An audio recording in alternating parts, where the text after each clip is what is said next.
Welcome to the Ellevate podcast, conversations with women changing the face of business. And now your hosts, Kristy, Wallace, and Maricella, Herrera. Hello and welcome to the Ellevate podcast. This is your host, Kristy Wallace, with my co-host, Maricella Herrera. Hi, Maricella. How are you doing today? Hi, Kristy. I'm doing great, considering I'm sitting right next to you. I know, as our listeners have heard over the past few years, we have gone from taping our podcast in a closet to an office to then way too long remote and just over the audio lines. And so when we get back together in person, it's always a special treat. It's so exciting. And I do remember those closet days. Yes. Jeez. Yeah, up close and personal. It's always fun times. Maricella and I got together today to tape a special little video from Mobilize Women. So if you're not following us on LinkedIn or social media, make sure that you are so you can get a sneak peek at all that's in store for our big June event. I can't wait. I always say this every year. Mobilize Women is one of my favorite times of year, and it is not the exception. This year, we're going to bring great discussions, anything and everything from changing landscape of mental health to how the effect of now having so many women-owned unicorns can have an impact on the funding of minority-owned businesses, to what's happening with the Great Resignation or Great Reshuffle and how companies can keep their employees by caring about them. And while I'm talking about the Great Resignation and Mobilize Women, which is all about taking action, it's how we show up every single day in our companies, our communities, and in our world. And Ellevate is taking action right now.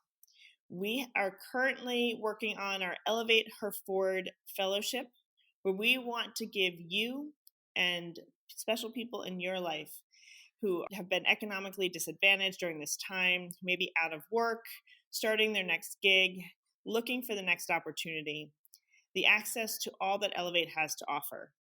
Community, real conversations, opportunities, and support. We can't do it on our own, and that's why we're here to have your back to support you.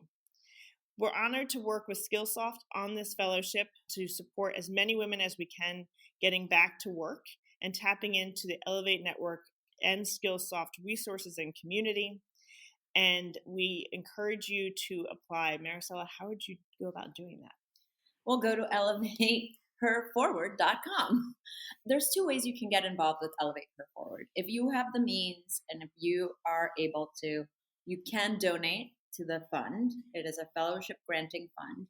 Each dollar that goes into the fund will be matched by Ellevate, and we will give access to the Ellevate resources and community and to Skillsoft's Percipio learning platform, and to all of the women who apply, who have been economically impacted by COVID, who want to have access both to sharpen their skills, build their networks, find opportunities, find people who can support them. That's what we are here for. It takes a village, and in the last couple of years, we've seen millions of women leaving the workforce, and still about 1 million of them are not back. So here we are. This is what we are trying to do. This is how we are giving you support. If you have been economically impacted by COVID or are looking for this community, here we are. We've had Ellevate Her Forward fellows for the last couple of years, so since COVID started, actually, and it's been great to see. Like, the testimonials we've heard have been amazing. They're extremely engaged with our community. They get a lot from their squads. They're getting the confidence to look for something that really matches their values, their purpose, and that makes them feel much more fulfilled. Yes. So go to elevateherforward.com to learn more, and please share it. Share it with your network. We want to support as many women as we possibly can. And now let's get to my interview with Michelle BB. She's the Chief Marketing Officer of Skillsoft and a passionate advocate for creating change in the workplace and in the world. Our conversation is fantastic and covers the gamut around career stories, mentorship, the changing world of work, and more. And we'll get to the interview now.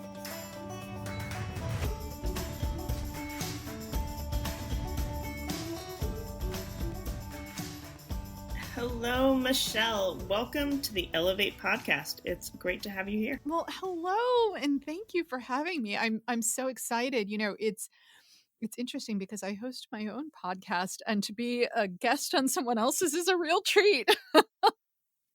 So I have a question then. When you host your podcast, is it purely audio or do you have a video component as well? Oh, that's a great question. So it is mostly audio. We've been dabbling a little bit in video because I think people are really interested in seeing kind of who's behind that voice. And so we've been dabbling a little bit more in video. Um, but I think most people are listening to us when they're on the go. So still primarily audio. How about you? I'm always audio Mhm. only, and I personally like it because I'm just all of my senses are directed on auditory, and I'm just sitting here and I'm listening and I'm Yeah. feel so present. But I was on another podcast earlier today, and it was video. There's a video component, and I found it so distracting because I kept Yeah. looking at the person I was speaking with and looking at the background and watching her facial cues to respond to what I was saying. And I don't know, it was almost like I forgot how to engage with other humans. Oh, well, that's a whole nother story. I think I've forgotten how to engage with humans in real life during COVID. I was actually just having that conversation, but that's probably later in our discussion. I do know where we're going to begin, and I wanted to introduce you to our listeners here today. So, Michelle, could you share a bit about who you are and how you got to where you are today? Sure. I think most people would be surprised listening to me to find out that I was born and raised in Dallas, Texas, and, grew up there. All of my roots are there. My mother is there and my entire family. And so I get back to Dallas ever so often, and that's when you'll hear me say y'all a few times. But I was really, really fortunate to grow up with an amazing role model in my mother, who also happened to be a pioneer, a female pioneer in technology. She started her career as a programmer for NASA, like back in 1967. I think that dates me a little bit. And she went on to serve a number of years in far more senior roles in IT and in product management. And she had this amazing career, Kristy, but it was really only act one, as this is a woman who went back and then reinvented herself in her 50s, and she went back to her roots in coding, and she's still working today. And why I tell that story is because she serves as such an inspiration to not only me but to her two granddaughters, my children, Petra, who's 18, and Rhea, who's 14. And we live in New Hampshire with my husband of almost 23 years and our lovable but goofy Akita, Mushi. And so that's a little bit about my personal background and sort of what inspires me. Professionally, I think you'd probably be surprised to hear that my background doesn't really follow a linear progression. I actually found a career in marketing by happenstance. So I started off as an administrative assistant. I was working at a marketing promotion agency, and I learned much of the industry by typing up creative briefs that account managers would toss into a basket near my computer. And yes, again, that dates me because I was one of the only people who had a computer there. But I also learned to type. And, from there, it really was some, interesting career progression. I found a product marketing role at a technology company. I furthered my career and my knowledge along the way. I got a master's in communications management from Simmons University, several certifications.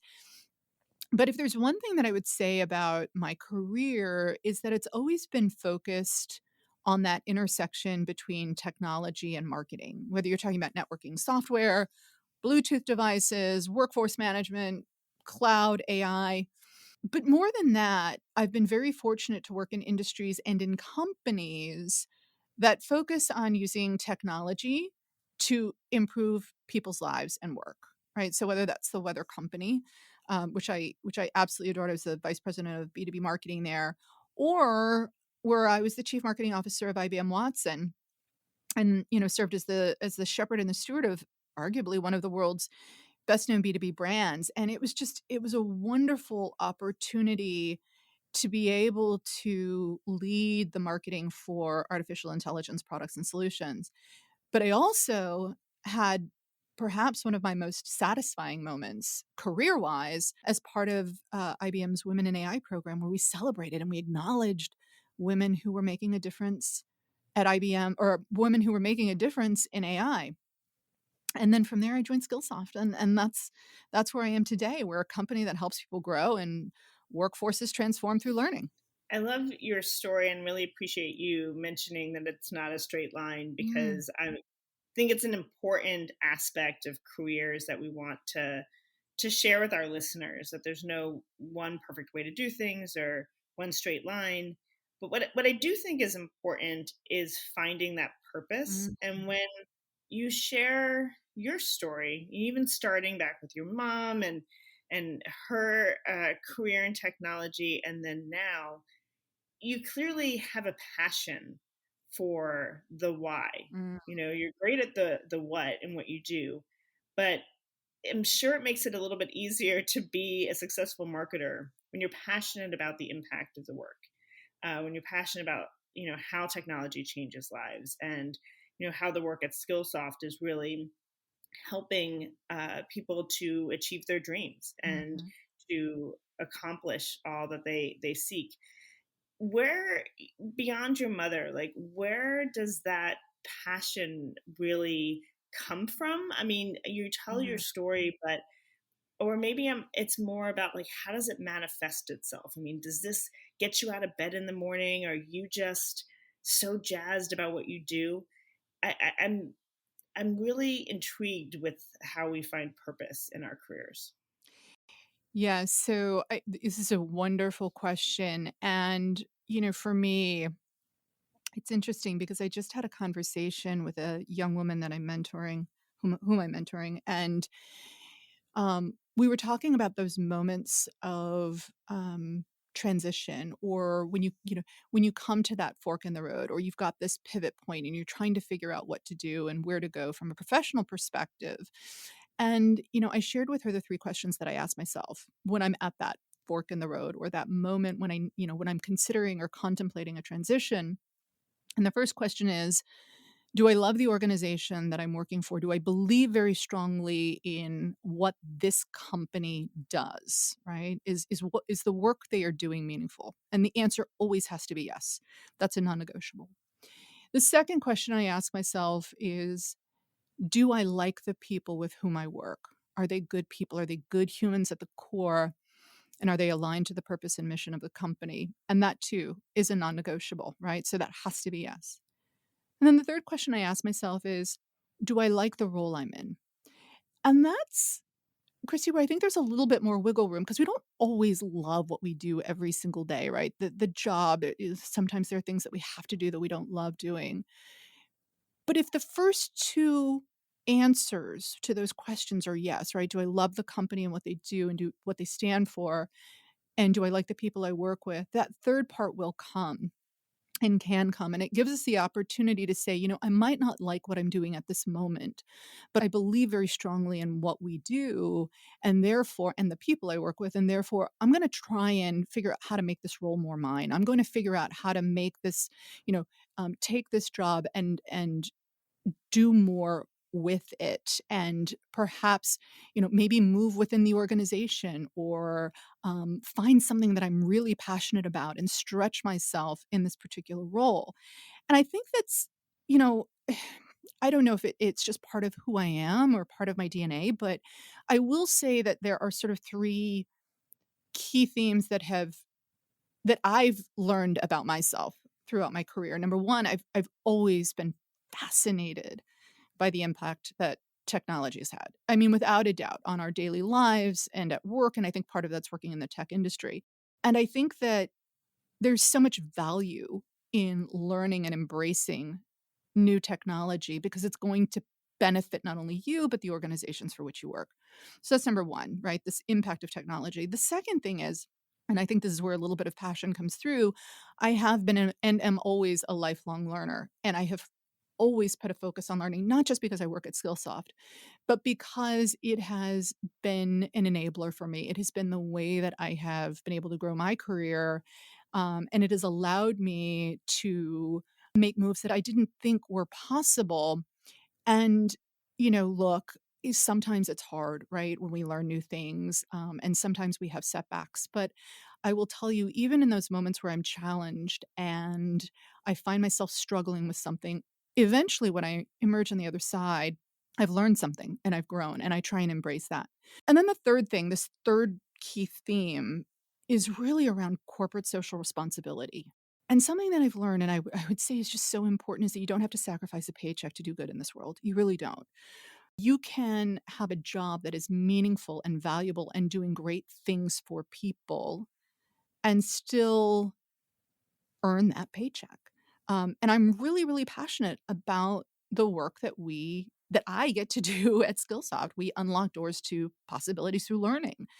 And much of what I've been focused on, and obviously one of the reasons we're having this conversation today, is that in this current role and in what I do, I get to help women plus, including all who identify as women, whose lives have been disproportionately affected by COVID, who have been marginalized in some way, who have always struggled with equity in the workplace.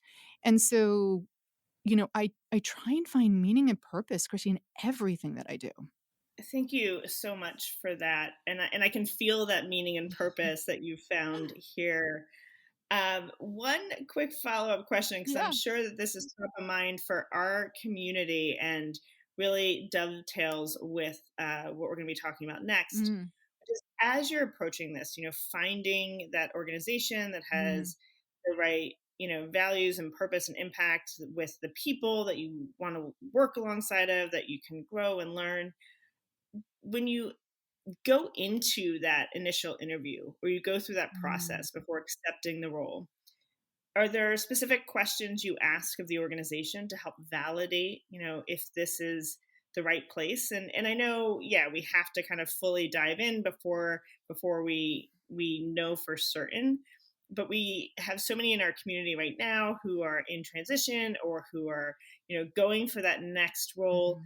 And they, similar to you, want all of these things. So how do you approach that job transition and the questions you ask to validate that this is the right company for you? Yeah, so I think that, one of the things that I often recommend, and it depends on how much you can control um sort of the interview process. But I do think talking to a number of people, researching the company, finding out what drives or motivates those individuals. I often look to the CEO of an organization. And so oftentimes, if I'm looking at an organization, I'll spend time doing some research to understand where that individual has spoken, whether she has, what her platform is, what he cares about.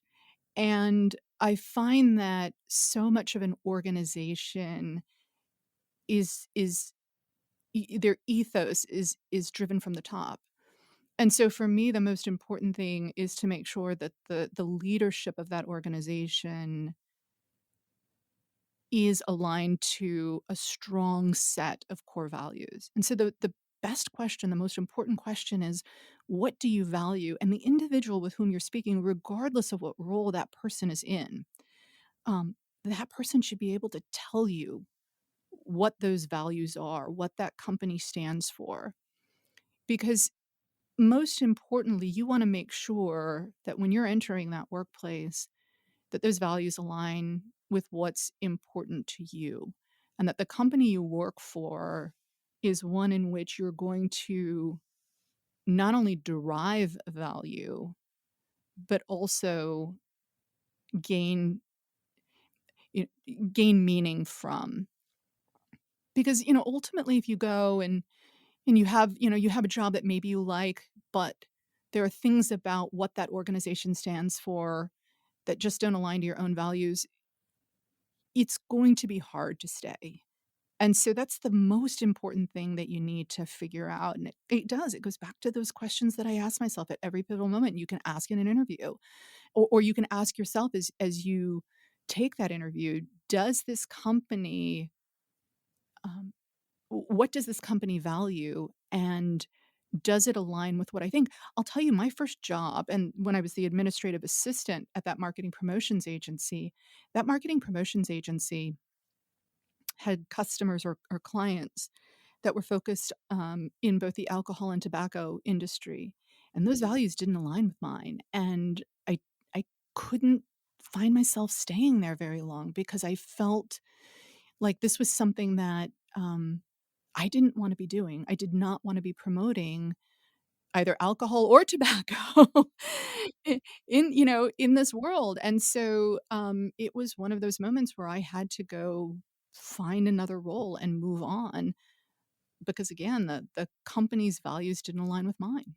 Yeah, it's something I've been hearing more and more during this time Mm, is, finding a mm, place that aligns with your values yeah. that you can really get behind, that Mhm, you want to work mhm, there and work alongside your peers. And it definitely sounds like you've landed in the perfect spot with Skillsoft. I've been incredibly impressed, not just with the technology and the impact of the technology on, education and furthering of knowledge and skills, but also the organization's commitment to women and women in the mm, workplace, and particularly during this mm. time. I know that Skillsoft has done a lot around the pink pandemic and helping to advance women in the workplace. Can you share a bit more about what the pink pandemic is and what type of work you're doing to reverse that? Yeah, absolutely. And you'll have to stop me if I go on because this is in fact a passion project for me. And I'm really, really fortunate that I'm able to work on this here at Skillsoft. But um, what we found and I said this earlier, is that um, women, including all who identify as women, were disproportionately affected by the COVID-19 pandemic, largely because the industries that were predominantly affected were those in which there were more women. Women left the workplace because they needed to serve as caregivers, whether it was to children who were remote schooling or to um, provide elder care. But we saw more women exit the workplace than men, and we were also unfortunately at a place in which we didn't have we had far fewer women in the workplace than we did in, I think, like the late 1980s, which is crazy. So we felt that it was important to raise this issue of what's being known as the pink pandemic. And I taught a 5-part course and co-authored a paper on how we recover from it and what women and allies can do to lift themselves up, regain power and influence, and return to the workforce in a way that is right for them in their circumstances. But what we found is that as we've gone on in the pandemic, we've learned so much more. And we've recognized that one woman's COVID isn't another's, right? So just as different populations and individuals have had, really unique or different experiences with the virus, so have women who've been on the front lines physically, emotionally, and mentally. And whether they've left the workforce or they've struggled with COVID fatigue or they've reinvented themselves or are trying to reinvent themselves for new opportunities, we know that their lives have changed both professionally and personally. And so we're in the midst of a new report, which is really focused on the many shades of the pink pandemic. And it's going to share stories of women plus who've been dealing with the effects of COVID in very different ways. And we share these stories of a pediatrician who went from clinical work to telemedicine, and she's focusing mainly on advising worried moms. We talked to a CMO who left a really high-powered job because her son was struggling. A professor whose Fulbright fellowship was cut short, a retailer who had to start a digital business and reinvent what her business was because her storefront was shuttered, a grade school teacher who felt endangered and unappreciated. And so this whole pandemic has been, I think on so many levels horrific, but particularly for women and those who identify as women, we've found that it is important to shed light on not only the challenges that they face, but more importantly, the ways in which, again, they can regain power and influence and lift themselves up, and how to find those advocates and allies within organizations and in their communities, to raise awareness and to take action. And frankly, to make connections and develop new competencies. And so it's it's certainly an individual imperative, right? We have an imperative, I think, individually to help ourselves, but we have a responsibility both as individuals and organizations to empower women, to enable them, and to help them again regain that power. Yes, yes, and yes. Michelle, if you don't mind me asking, and this is a bit of a personal question, but how did the pink pandemic impact you personally? Oh, you know, it's really interesting, and I'm glad you asked that. Look, I was incredibly fortunate. I've had only a couple of family members who have been affected by COVID, and really, really grateful that everyone I know who's very close to me, who has gone through it is okay. But I've seen some things both in my family and with myself that have been a little bit of a surprise, Christy. So, one family member, a woman whom I absolutely adore, um, developed a deep and unabiding agoraphobia, wouldn't leave the house during the pandemic. And I actually traveled down to Dallas to check on her. And this was at the beginning. This was before we had vaccines. And, this is someone with whom I was so close, and she was afraid to let me in her house. And, just this sort of startling realization that this pandemic affected people so differently. But for me, I think because I had a little bit more time to myself. I was working remotely. I wasn't having to commute. I wasn't traveling, and I had been on the road forever. I had to face some of my own personal challenges, in that I realized that some of the things that I told myself and taught myself over the years, that all of this travel, and by the way, when I say travel, I worked in New York for a year while I lived in New Hampshire. I didn't want to move my children.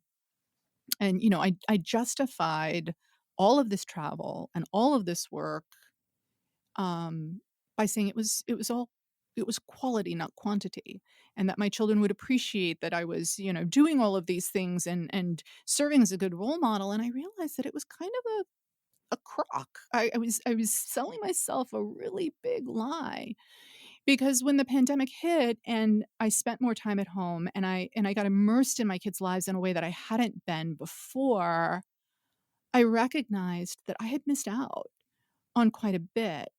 Now, don't get me wrong. I've got amazing children. They are doing really well. They're thriving. I'm so, so fortunate.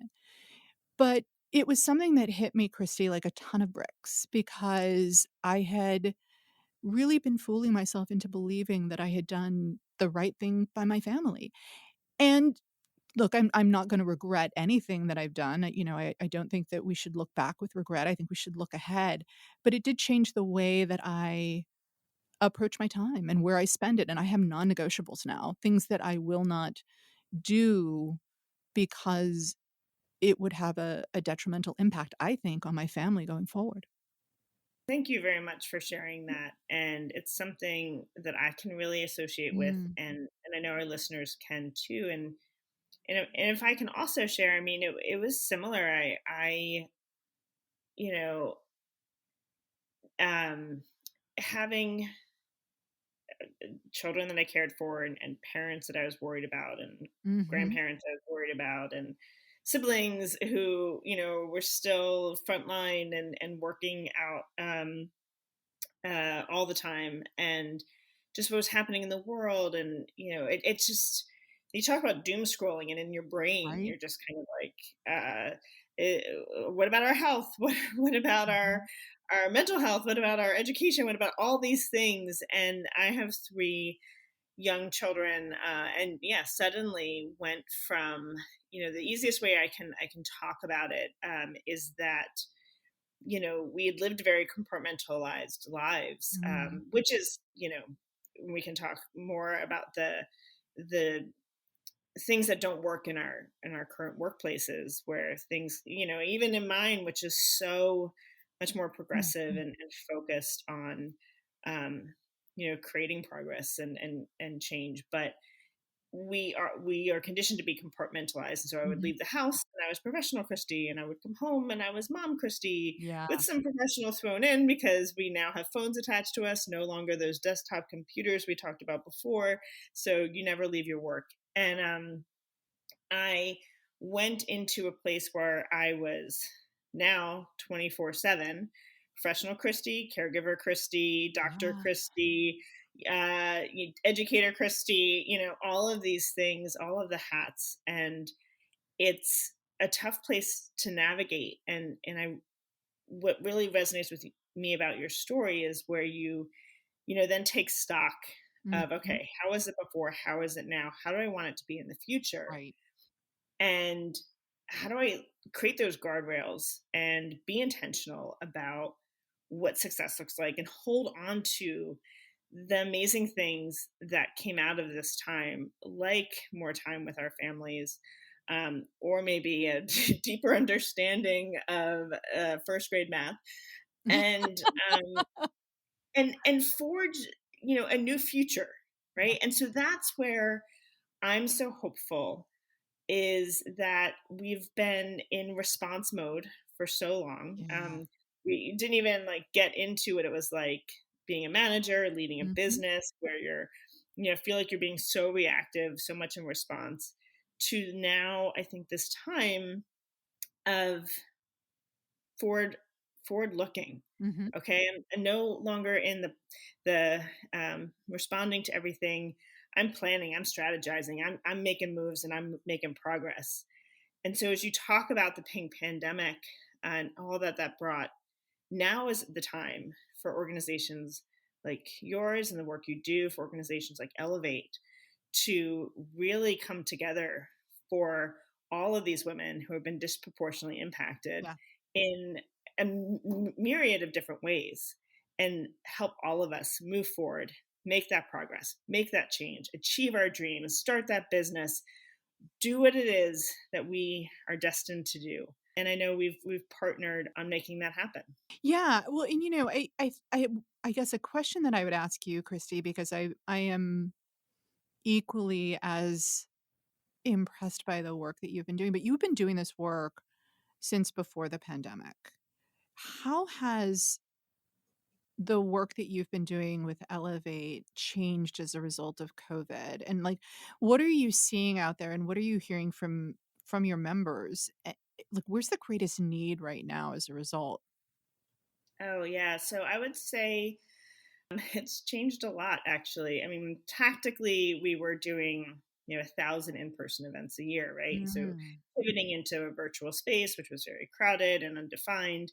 And I'm really proud of the Ellevate team and all that we've done to really create connection and meaning and depth of connection and real conversation in over a Zoom, right? And who knew that was possible? But it is. And so what we are continuing to do is bringing together women in our community on a local level. We know local connections matter. We will soon be back in person, but building that local community of change makers, of partnerships, of opportunities, of ideas. We then convene our community virtually around Career Stage. I lead our executive program, and so that is how we help executives really continue to succeed and lead and drive change. But we do that for business owners, for rising leaders. We make space for those in our community that are traditionally underrepresented or discriminated against. So we have our holding space forum for Black women in our community, LGBTQAI, seasoned professionals who are combating ageism. And then beyond that, we continue to run our Squads program, which is a 12-week-long peer mentoring program that goes deeper. It's really about, that depth of support that you need to overcome challenges or achieve your goals. But to answer your bigger question about how has the conversation changed, Mm. it's changed quite a bit. I would say pre-pandemic, we were still kind of okay, like what is the society or professionally defined goals of women in the workplace? And yes, I want to get on that board or have thought leadership Right. and executive presence and all of these things. Yes, they matter, but that is the way it's always been the determinants of success. We were coming off of, I think, a big swell of women coming together, fighting for equality in the workplace and equal pay and all of that. It's been going on for some time, but we had really become more energized in the past couple of years.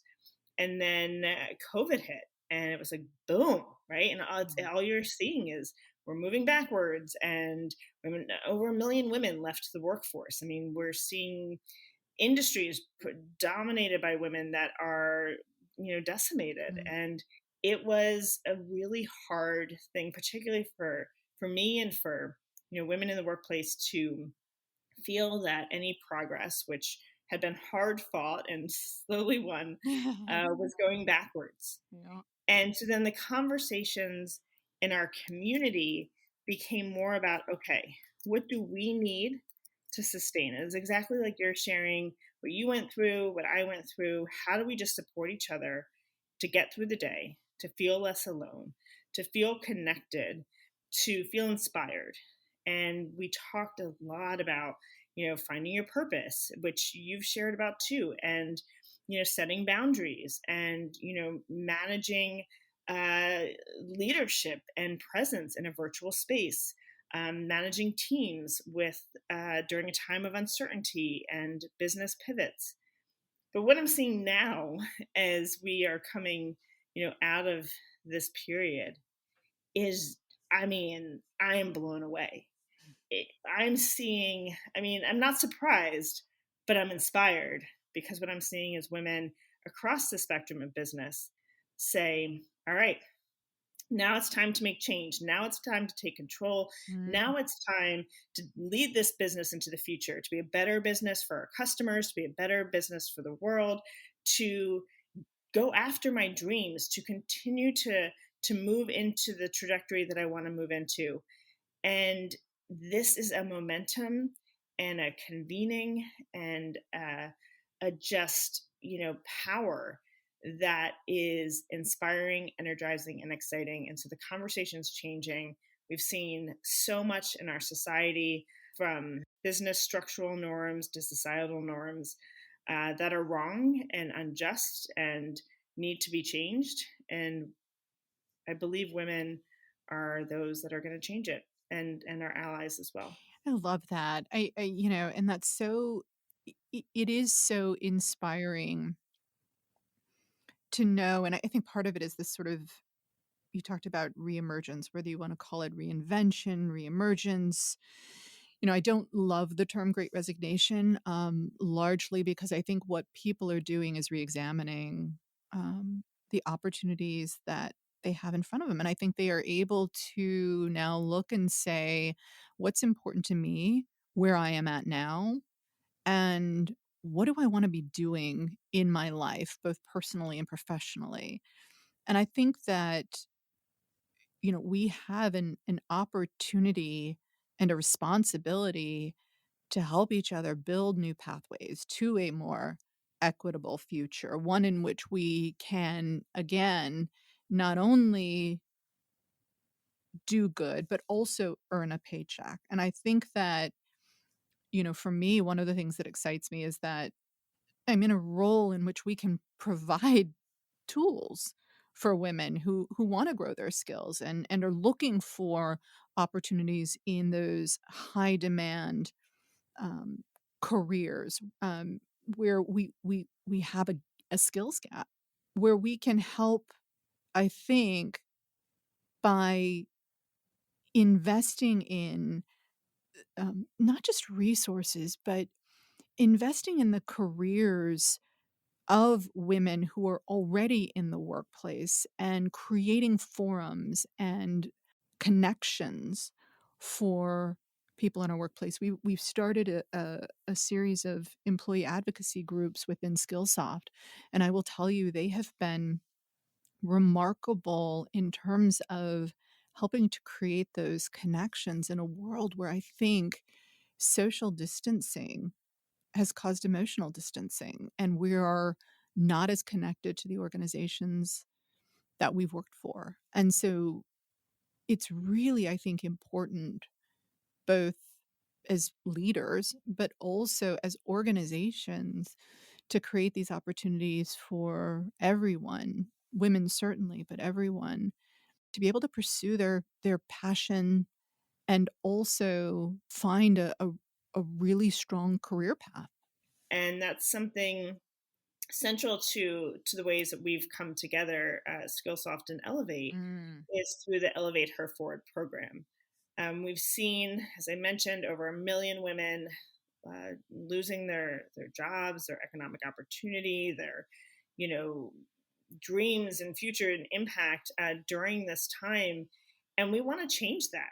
And we are going to change, not even we want to, we're changing that. What would you say, or what advice would you give to organizations that are looking to support women, whether it's to overcome the pink pandemic or to just help them grow, gain internal mobility, if you will? Yeah, I mean, there's a few things that are going to be important for organizations. I did talk about silos earlier, about us as individual and the silos we create with our identity, but silos exist within companies as well. It's an easy way to create policy or address, change or opportunity within populations of your workforce.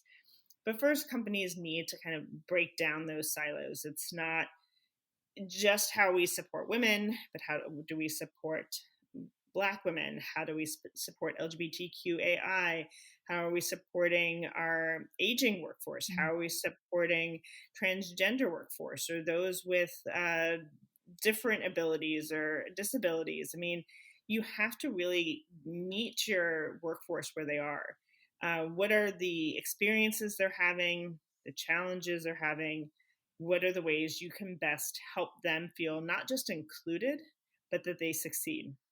I think that is the first step to also connecting with their values. Being an employer who's connecting on that level beyond just a job, that's what's going to keep those employees in the workforce, keep them in your organization because they feel seen, they feel heard. And so I would just say, as leaders, and advice to all of us as managers, as colleagues and coworkers, to think about all the opportunity for communication and to be present with those we work alongside of, to be there for them, to build that rapport and connection, because that is a central piece of a workforce, is those people you work alongside of and you collaborate with, that you manage or lead, and to just be intentional about ways you continue to build those connections, even in this virtual space, and especially as we may be moving back into the physical space as well. Thank you so much, Kristy, for that. I think both personally and professionally, that's some tremendous advice for us all. And, I am so grateful that we've had not only the opportunity to connect here today, but to partner with Ellevate Network and to sponsor the 2022 Ellevate Her Forward Fellowship Program. I hope we have the opportunity to do this again, and maybe next time we'll meet in person. I would love that. Absolutely. I'll come to Boston, Michelle. We can hang out there, or in New York, or both. But I would love for that to happen. That's something very much to look forward to. Yay. Well, thank you so much, Michelle, for joining us today on the Ellevate podcast. Thank you so much for having me. It's been an absolute pleasure.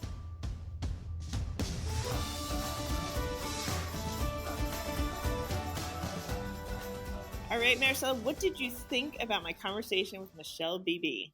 I think it was great. Michelle BB. First of all, I love that she's Michelle BB. she's amazing. My nickname is Beba.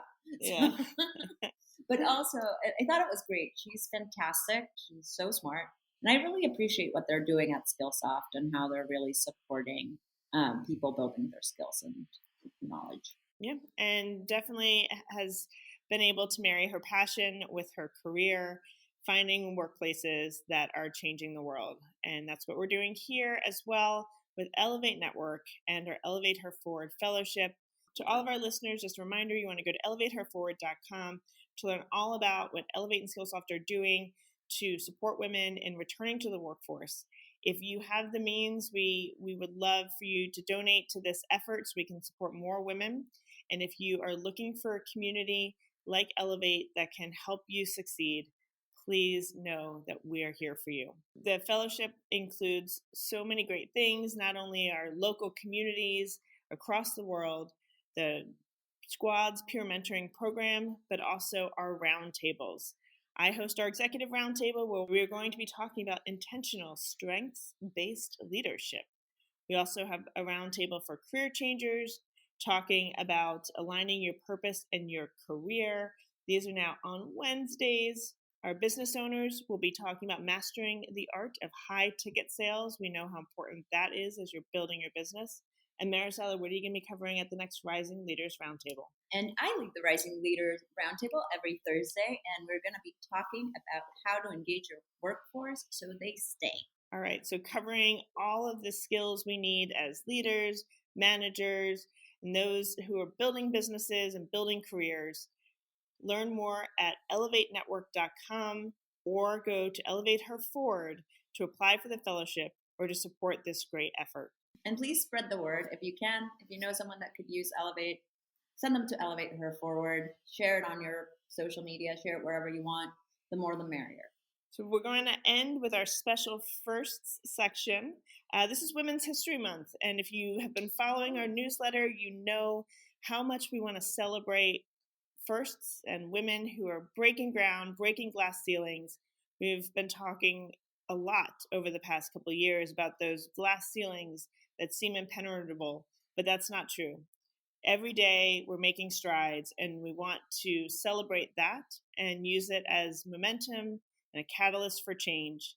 So I'll start with Ketanji Brown Jackson, who became the first Black woman to be nominated for the Supreme Court. Woohoo! Also, Varsovia Fernandez became the first Latina chairwoman of Montgomery County Community College Board of Trustees.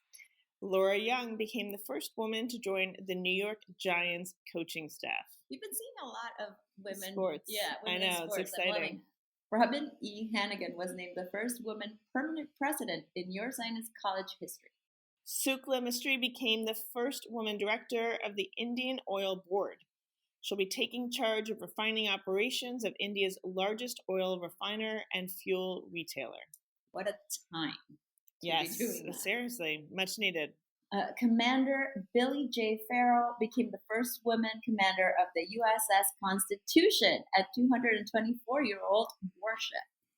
And Kelly Schultz, along with Erica Ayala, made up the first all-woman digital broadcast team in New Jersey Devils history.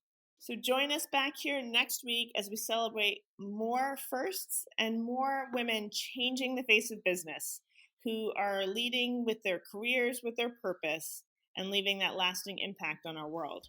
We'll have Kaylee Scales, who's the CEO of Pencil of Promise, which creates school programs and global communities around the common goal of education for all. See you next week on the Ellevate podcast. Thanks so much for listening to Ellevate. If you like what you hear, help a girl out. Subscribe to the Ellevate podcast on iTunes. Give us 5 stars and share your review. Also, don't forget to follow us on Twitter at EllevateNTWK, that's Ellevate Network, and become a member. You can learn all about membership and all the great things that Ellevate Network is doing at our website, www.elevatenetwork.com. That's ELLEVATE network.com. And special thanks to our producer, Catherine Heller. She rocks. And to our voiceover artist, Rachel Griesinger. Thanks so much, and join us next week.